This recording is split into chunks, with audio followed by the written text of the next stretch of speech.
La carta de Pablo a los Romanos. Mira el primer video, donde exploramos quién era Pablo, por qué escribió esta carta y donde trazamos las ideas centrales de los capítulos 1 al 4, que toda la humanidad está sin esperanza, atrapada en pecado y necesita ser rescatada, y que este rescate no sucederá porque las personas traten de obedecer las leyes de la Torá.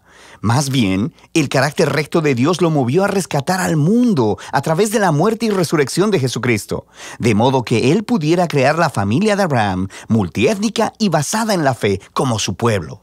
Ahora, en los 3 movimientos restantes de la carta de Romanos, Pablo va a desarrollar todavía más ideas. Recuerda la exploración de Pablo de la justificación por la fe, que cuando las personas confían en que la muerte y resurrección de Cristo fue por ellos, se les da un nuevo estatus de rectitud delante de Dios. Son colocados en una nueva familia, el pueblo del pacto de Abraham, y se les da un nuevo futuro, la esperanza de una vida transformada. Ahora, Pablo quiere mostrar cómo esta realidad debería transformar cada parte de nuestra existencia, porque estar en esta familia significa ser parte de una nueva humanidad que Dios está creando a través de Jesús y el Espíritu. Así que Pablo regresa al primer personaje humano de la historia bíblica, Adán. Su nombre significa humanidad, y Adán, como toda la humanidad después de él, eligió el pecado y el egoísmo. Así que todos enfrentamos el juicio de Dios porque nos hacemos esclavos de la influencia del pecado, lo cual resulta en la muerte. Pero luego Pablo contrasta a Adán con Jesús, quien él dice que es el nuevo Adán, un humano que vivió en fiel obediencia a Dios, mostrada a través de su acto de amor sacrificial. Y ahora Jesús ofrece su vida como regalo a otros para que ellos puedan ser justificados delante de Dios. Así que Jesús se emerge como la cabeza de una nueva humanidad que está siendo transformada por este regalo, y esto lo lleva al capítulo 6. Pablo les recuerda a estos cristianos en Roma que elegir seguir a Jesús significa dejar su vieja humanidad en Adán y entrar a la nueva humanidad en Jesús, y que su bautismo fue un símbolo sagrado de esta transición. Su vieja humanidad murió con Jesús, y su nueva humanidad fue levantada con Él de entre los muertos. Así que cuando una persona confía en Jesús, su vida se une a la vida de Él, y lo que es cierto de Él, ahora es cierto también de ellos.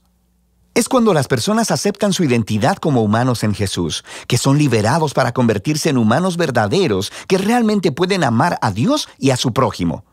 Ahora, si crear esta humanidad siempre fue el propósito de Dios, pregunta Pablo en el capítulo 7, ¿cuál fue el punto de Dios entregando la ley, en hebreo la Torá, a Israel? Una nota al margen. Cuando Pablo utiliza esta palabra, ley, a veces él se refiere a la historia y el mensaje de los primeros 5 libros de la Biblia. Pero en otras ocasiones se está refiriendo más específicamente a los cientos de mandamientos dados a través de Moisés que se encuentran en la Torá. Aquí Pablo se está enfocando en el segundo significado. ¿Cuál era el propósito de todos esos mandamientos? Pablo dice que los mandamientos de la Torá eran buenos, que mostraban la voluntad de Dios sobre cómo Israel debía vivir. Pero si lees la historia de la Torá, verás que Israel desobedeció todos esos mandamientos. Entre más leyes recibieron, más reprodujeron el pecado de Adán y se rebelaron. Así que, aun cuando Dios le dio a su pueblo reglas morales específicas para obedecer, eso no arregló el problema del corazón pecaminoso del hombre. Paradójicamente, esas reglas hicieron a Israel todavía más culpable. Pero, dice Pablo, la paradoja es el punto. El objetivo de Dios era dejar muy claro que la maldad había secuestrado el corazón del hombre y que la Torá, por buena que sea, no podía hacer nada al respecto. Pero Pablo dice en el capítulo 8, la solución llegó en Jesús y el Espíritu. Y es así como los mandamientos de la Torá actuaron como una lupa, enfocaron el problema de la condición humana en un solo lugar, en el pueblo de Israel. Pero ahora, el representante de Israel, Jesús el Mesías, ha pagado por y lidiado con todo ese pecado a través de su muerte y resurrección.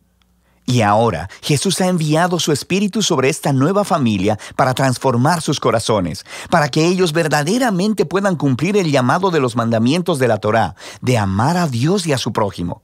Y hay más. La renovación de Dios de los seres humanos es el primer paso de su misión más grande, rescatar y renovar toda la creación, haciéndola un lugar donde su amor tenga la última palabra. Ahora, puedes ver cómo los capítulos del 1 al 8 son un largo hilo de pensamiento. Pero esto hace que surjan otras preguntas.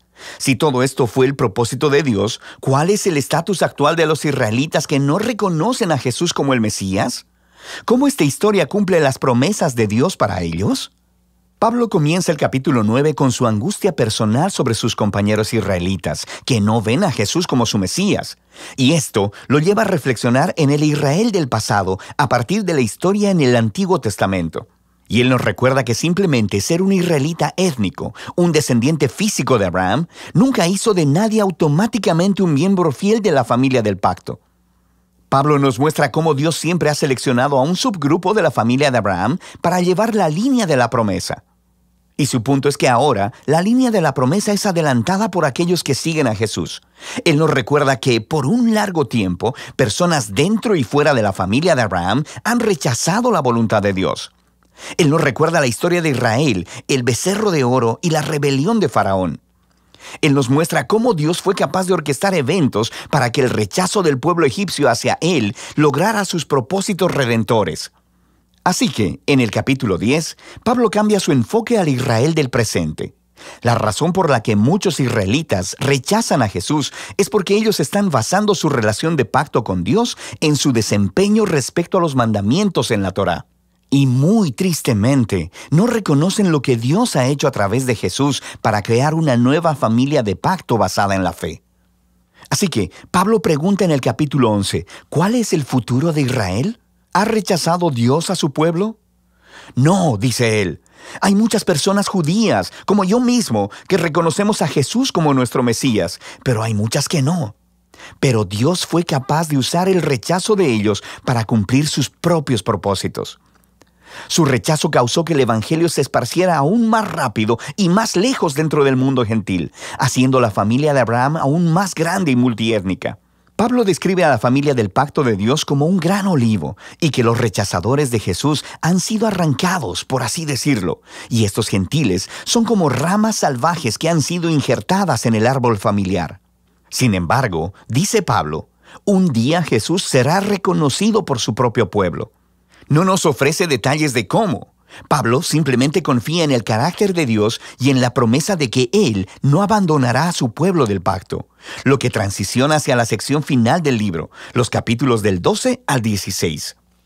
Pero no olvides el gran panorama. Debido a su fe en Jesús, los judíos y los gentiles ahora están juntos en la familia de Abraham. Esa nueva humanidad que está siendo transformada por el Espíritu de Dios, y así Dios está cumpliendo sus antiguas promesas.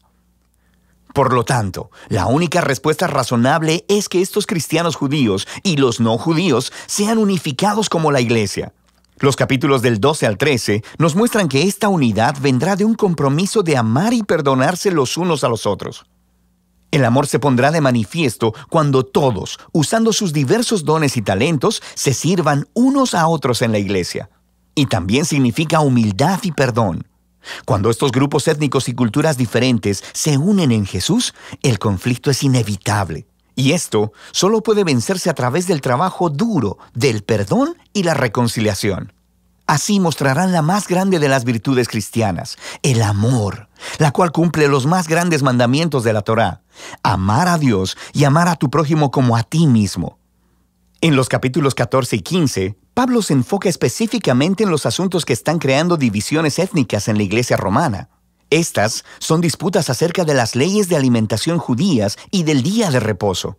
Y Pablo dice que estas prácticas no definen quién está dentro y fuera de la familia de Dios.